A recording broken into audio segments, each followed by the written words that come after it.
Power is the currency of immortality, status, influence, fear, for creatures who live forever.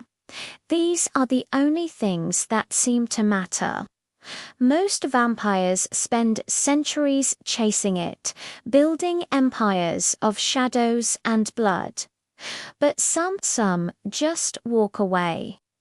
Tonight, we're telling the stories of the outliers, the renegades, the vampires who rejected thrones, courts, and dominion, and chose the lonely path of exile instead.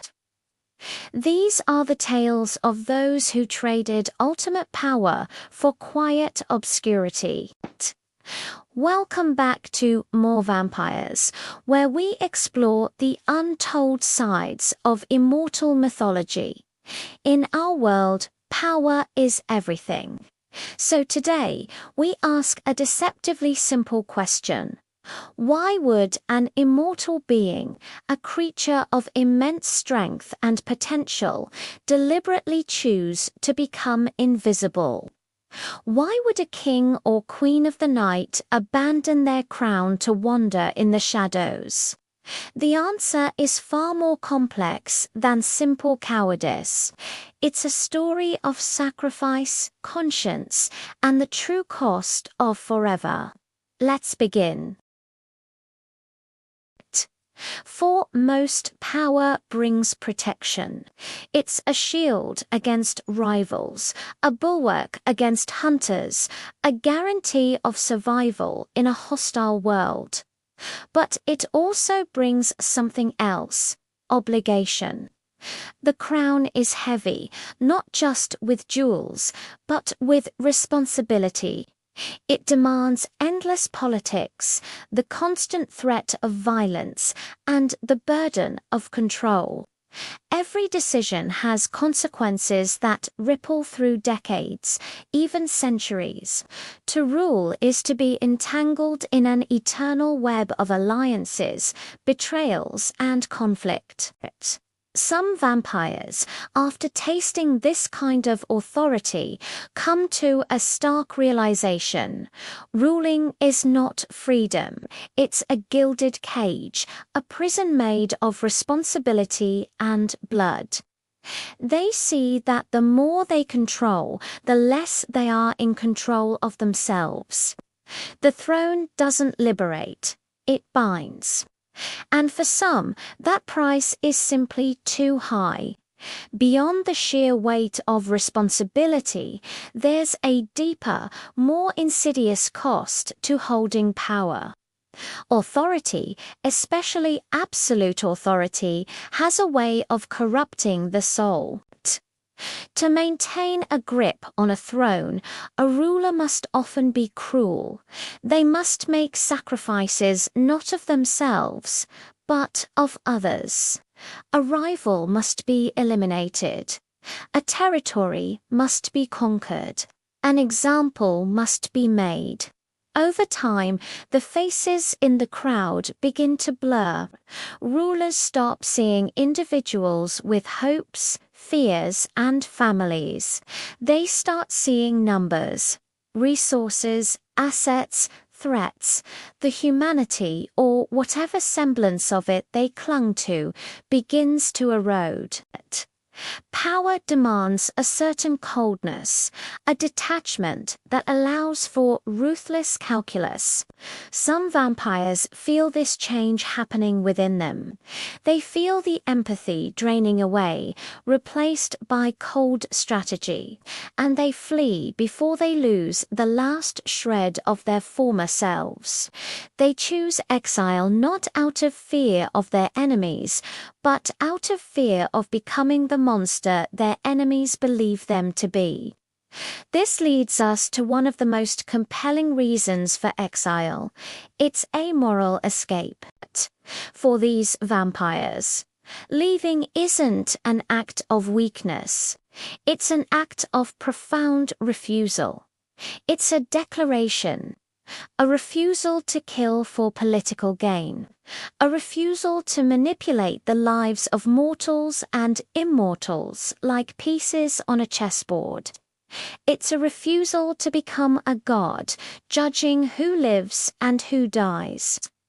Exile becomes a moral line in the sand.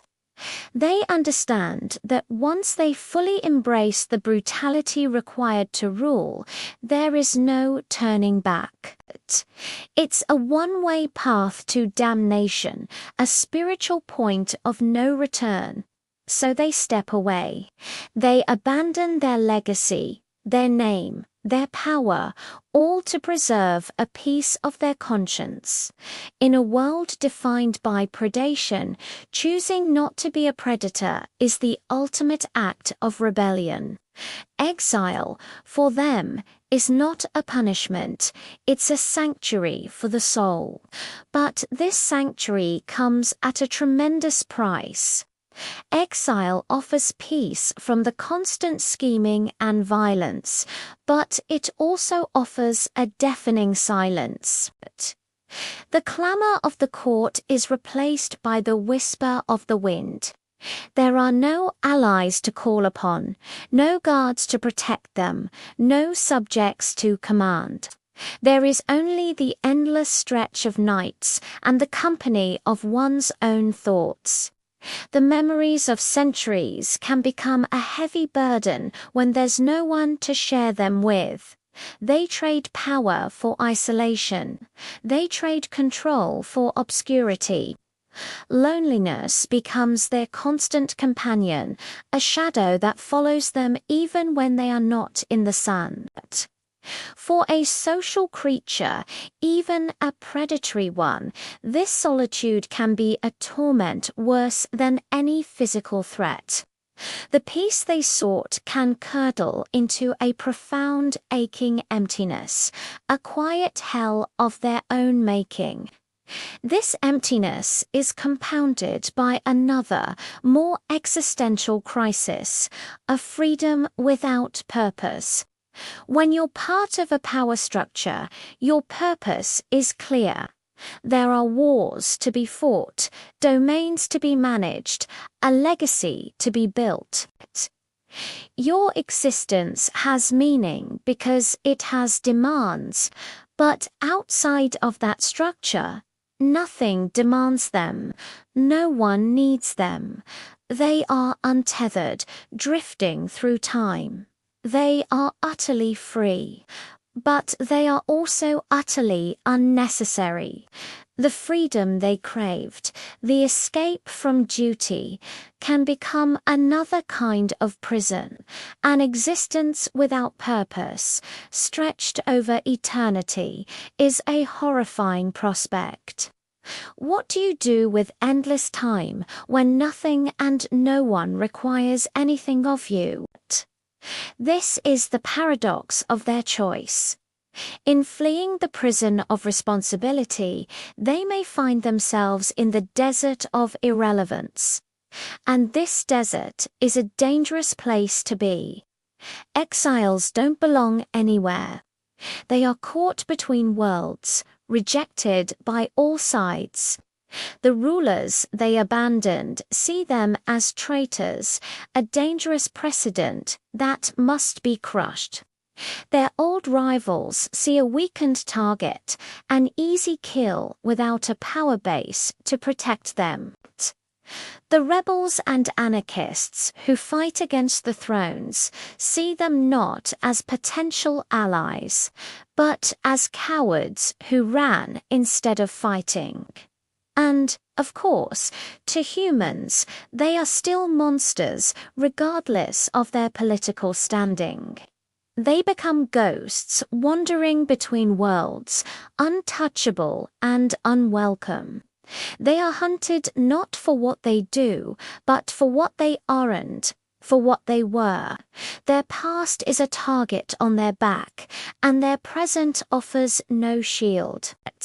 Every shadow could hold a new enemy, and there is no one to watch their back.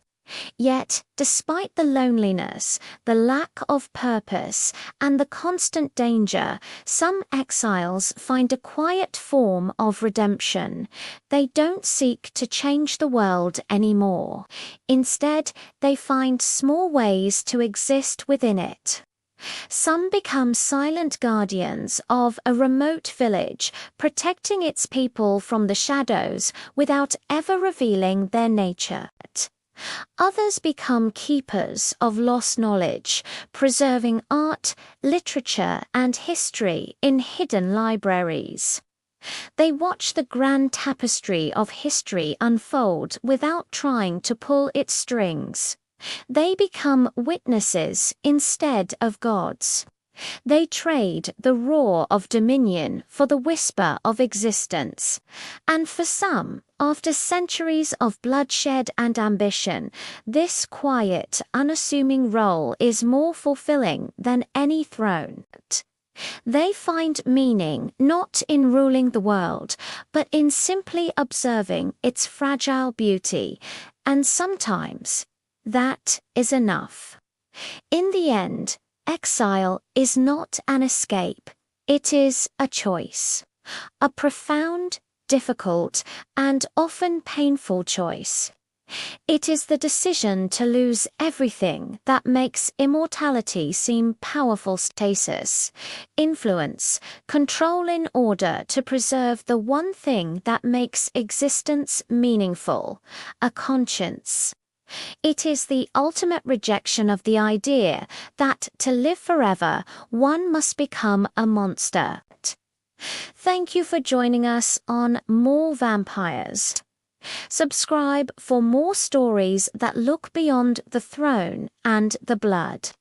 Because sometimes the strongest choice a being of immense power can make is to simply walk away.